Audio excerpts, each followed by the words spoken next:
The crucifixion of Jesus is portrayed in the Bible as death on the cross. This same word crucifixion also appears in the Quran, however contemporary to Joseph. Skeptics claim that whoever wrote the Quran made a mistake. The Romans invented this method 4th century BC, so crucifixion could not have been known at the time of Joseph. Today Egyptologists found papyrus depicting crucifixion before Joseph. History probably originating with the Assyrians and Babylonians. Crucifixion was first used systematically by the Persians.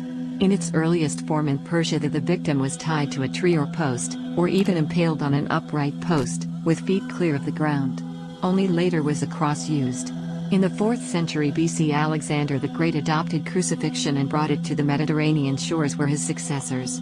National Library of Medicine, The History and Pathology of Crucifixion, F. P. Retief, L. Saliers. Crucifixion was known and used by Assyrians and Babylonians long before Romans, but the victims were tied or impaled on a post instead of a cross. This was only known recently. However, this was portrayed in the Quran 1,400 years before it was discovered. Joseph told his inmate that he will be crucified. Quran 12:41. My fellow inmates, one of you will serve his master wine while the other will be crucified, and the birds will eat from his head. Thus the matter you are inquiring about is settled. He was crucified on a stake, not on a cross. Quran 89:10-12. And Pharaoh of the stakes, who transgressed in the lands and spread corruption. We farahin we nun ya lalif hamzat we ta'il vayin tagain we alif fa ya il bala ma'id fa alif hamzat kaf tharawi fa alif il fasina idata lalif hamzat we ta'id means stakes. Victims were tied or impaled on these stakes. In another verse it implied that it was not a T-shaped cross. Quran 20:71. He said, "Did you believe in him before I have given you permission? He must be your chief, who has taught you magic. I will cut off your hands and your feet on alternate sides, and I will crucify you on the trunks of the palm trees. Then you will know which of us is more severe in punishment, and more lasting. I will cut off your hands and your feet on alternate sides, and I will crucify you on the trunks of the palm trees." If the hands were cut off, then definitely it was not a T-shaped cross, it had to be impalement on stakes. In the same verse, it says that he will crucify them on the trunks of palm trees. These are just thicker than the usual stakes as a bigger punishment for them. This method of crucifixion was known and used by Assyrians and Babylonians long before Romans. Today Egyptologists found papyrus depicting impalement on stakes.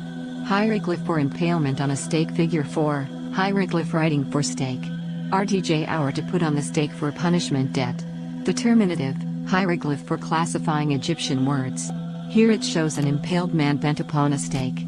Hieroglyph writing for fall, i.e., stake number 3 shows impalement on a stake.